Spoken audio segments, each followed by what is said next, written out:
Hello. Thank you for the invitation.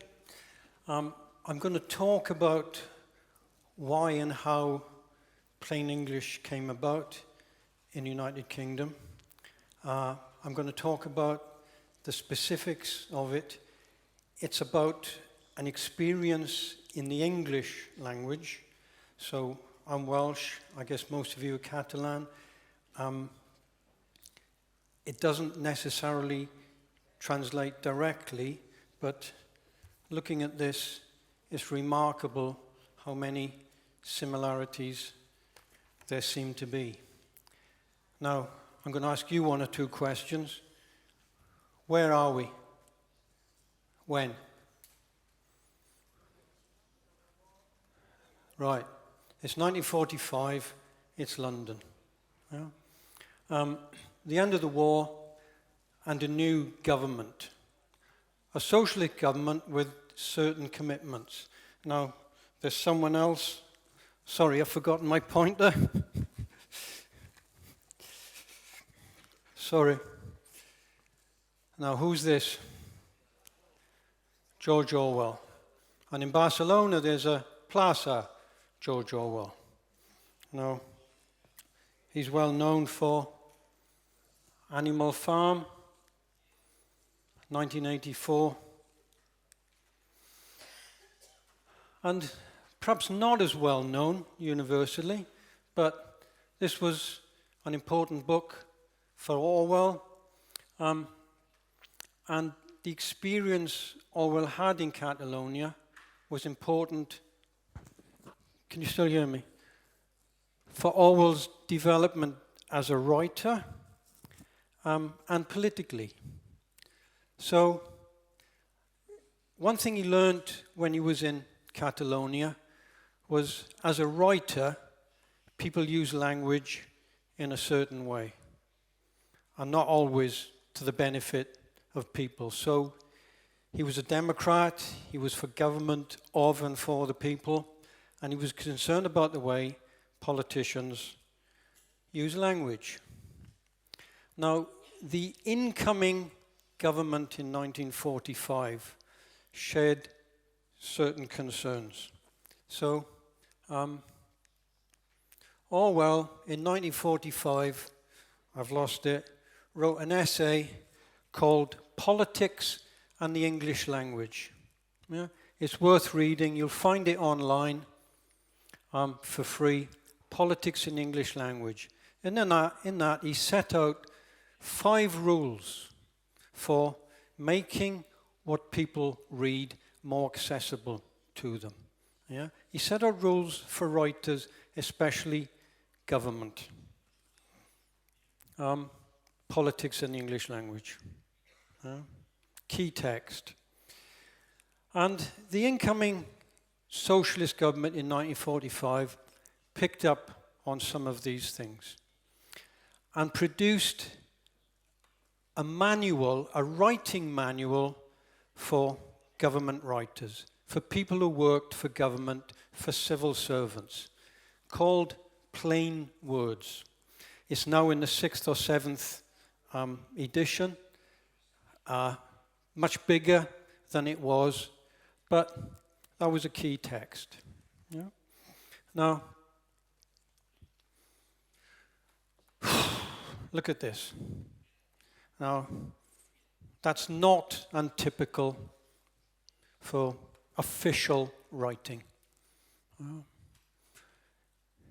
I know you probably don't have English as a first language, but even if you do have English as a first language, that is not easy to understand. Here's a simple translation. Now, without even reading that, you can see there's a huge difference. Here's another one. Now, that's an official notice, but a notice typical of things you still often see on walls telling people what to do if the fire alarm rings. Yeah? Now, it's understandable, but it takes a bit of an effort. But that is much, much easier.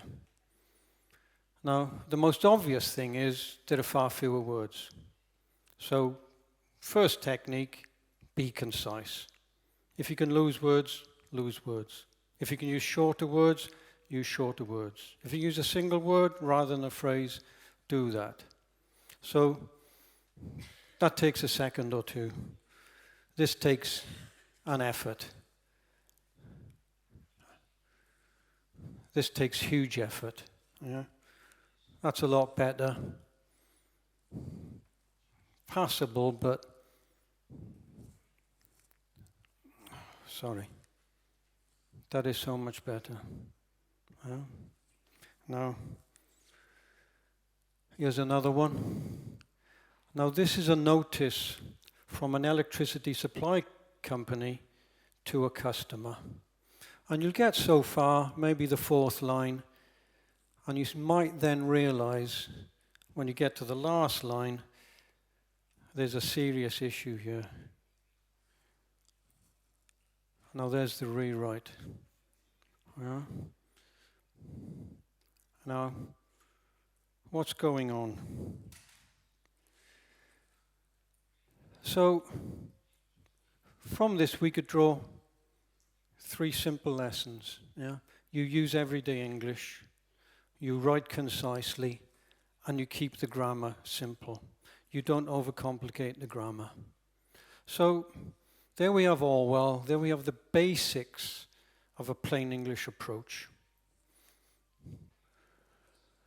Now, English is a strange language. It has more words than any other language. And if you look at the top of this list, go to the bottom, shorter, longer. Less formal, more formal. Less familiar at the bottom, more familiar at the top. And Spanish and Catalan and French speakers might note this. What's going on here? At the top of the list, we have words which are Germanic in origin. Launch, finish, establish, arrest, words with a French origin. So these words came into English through French. The bottom group of words came into English through Latin. Latin was the language of the church, later the language of scholars.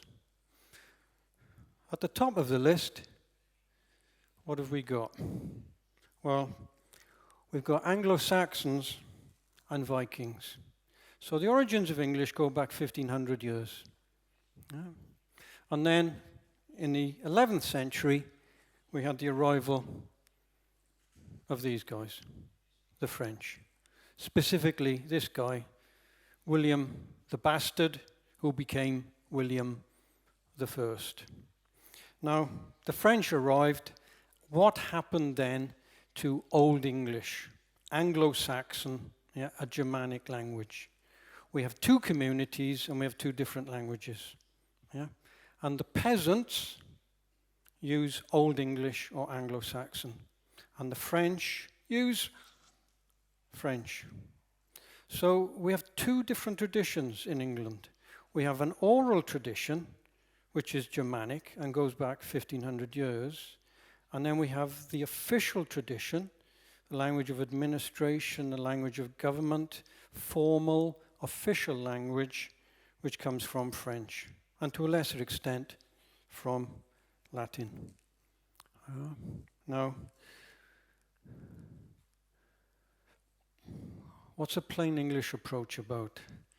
Well, it's about using language that people will use themselves. So a plain English approach is about the words in the first 2 groups. Yeah? Anglo-Saxon and Old Norse. So the English word for these is fingers. The Danish word is fingers. These are arms. These are hands. In England, in Denmark. Yeah? These are lips. Yeah? These are lungs, and this is a tongue. In England, in Denmark. Yeah? The 49 most commonly used words in English are Germanic. 96 of the 100 most commonly used words are Germanic. Over 800 of the 1,000 most commonly used words are Germanic. Yeah? And strange coincidence, of the 50 most commonly used words in English, 49 are Germanic and 49 are single syllable. So we've got two very odd languages combined in English. We've got very simple, familiar Germanic words, and we've got more complicated, more formal, less familiar Latinate words. So a plain English approach is going back to the oral tradition, yeah, in terms of language. Yeah? The words at the top rather than the words at the bottom. Yeah? Now,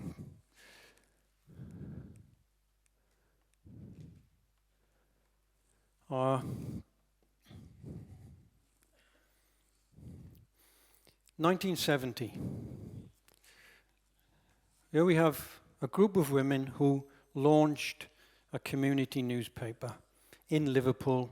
It's called the Tobruk Bugle. Yeah. It was the UK's first community newspaper. It led to lots of others. But they found they were continually criticising Liverpool City Council, not least for its failure to communicate well. Yeah. They also ran a stall on a Saturday in a local market to help people fill out government forms. Yeah. So, for example, people claiming benefits or welfare would go to them to help them fill out the form because they were too difficult to fill in. And then somebody had the bright idea, instead of spending our time helping people do this, wouldn't it be great if government forms were accessible in the first place and people could understand them and fill them out themselves? So they started campaigning and they set up the Plain English Campaign. Yeah. And since then, there have been successes, failures.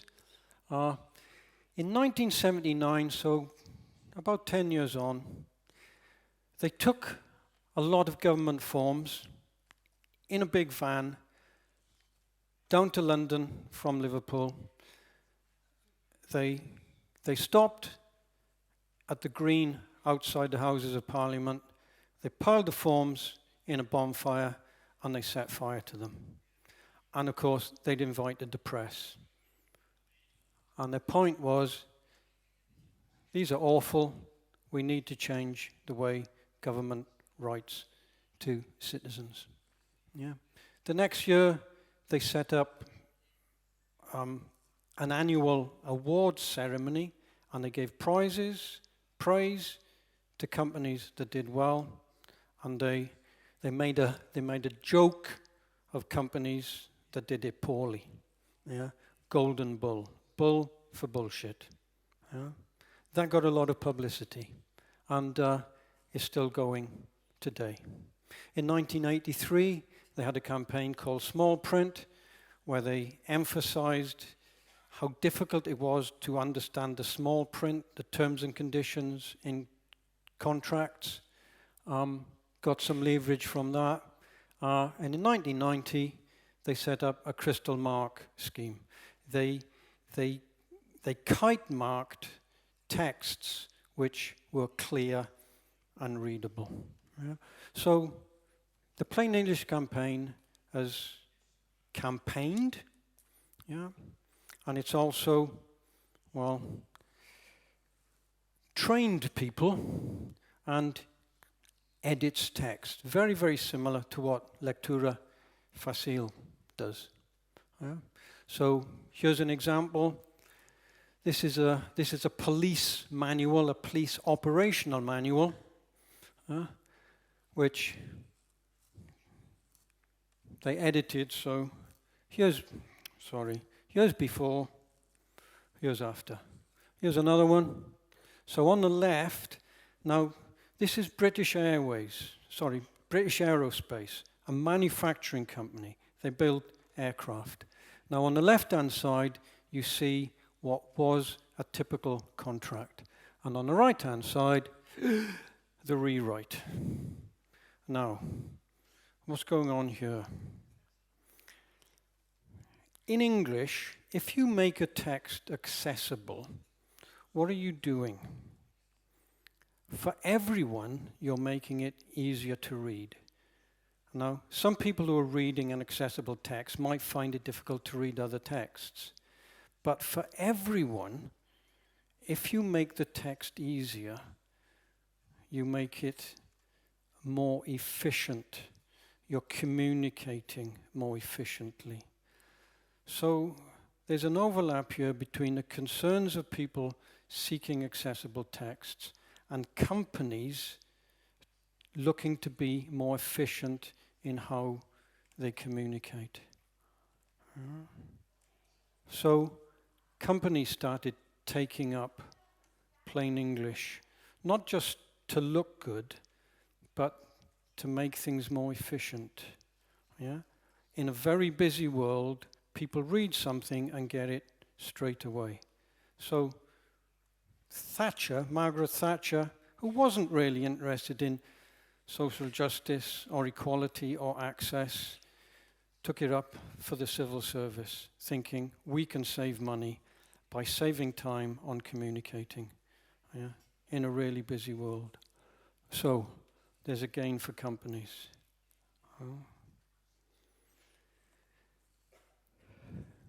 The thing is, you often get companies who say they want to make things accessible.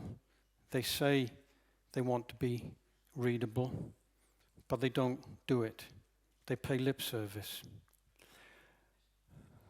But there is a gain in being clear, in being transparent.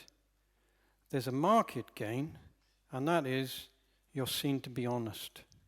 You're not seen to be hiding anything. Yeah? So a lot of companies, building societies, banks, commercial companies see not just an efficiency gain, but a PR gain, an image gain. Yeah? So it can be very popular. Companies commit to clear, concise communication. The problem then arises, so as we just heard, most people would say, we're in favor of accessibility. We're in favor of clear writing. Then, though, people don't know what to do. They don't know how to do it.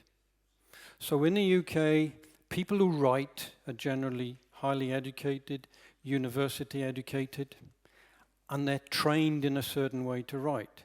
They're trained to write essays. They're trained not to be concise and clear, but often to be long-winded, to get ticks for using jargon. They write in an essay style.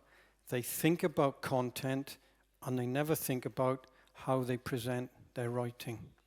So the Plain English Campaign helps people by editing, helps people by training, showing people how to do it. Yeah? So good intentions aren't enough. You have to put resources into training, yeah, showing people good examples.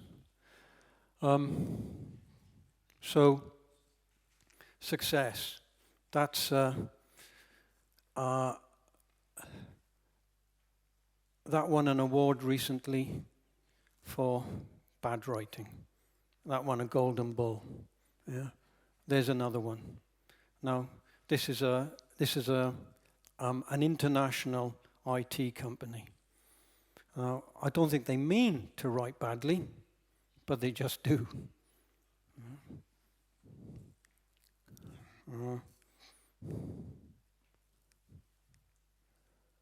Yeah, there's another one. Now, these are all very recent.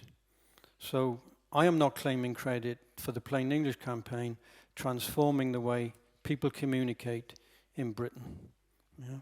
It's still a minority approach. Yeah? Not many people do it very well, and a lot of people still don't know how to write clearly. Yeah. So, simple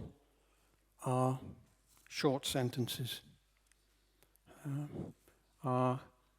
Avoid the passive. Use the active. Keep the grammar simple. Now, this won't translate very easily for you, but there are measures of clarity available in the English-speaking world.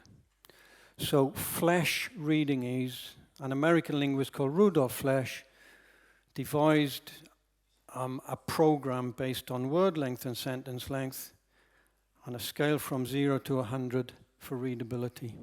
Now the Daily Mirror, which is a widely read tabloid, will generally hit a score of about 75%. The Times of London, about 50-55%, and the BBC website, about 65%. Whereas legal writing will generally be 20 or below. Now that's a measure based on word and sentence length. And here's another measure produced by an American linguist that's based on word length, sentence length, and frequency of use of terms in US English. And this linguist, first of all, worked on measuring the readability of texts by relating texts to standards in the American school system. So the term there, grade, in the UK is known as school year. Yeah? So a grade 4.5, a grade plus 4.5 will give you reading age. Grade 1, year 1, children start school in the UK at 5 or 6. So children in year 1 have a reading age, children in year 1, grade 1, yeah, have a reading measure of grade 1. Grade 2, 5 to 6. Yeah, grade 3, the next year.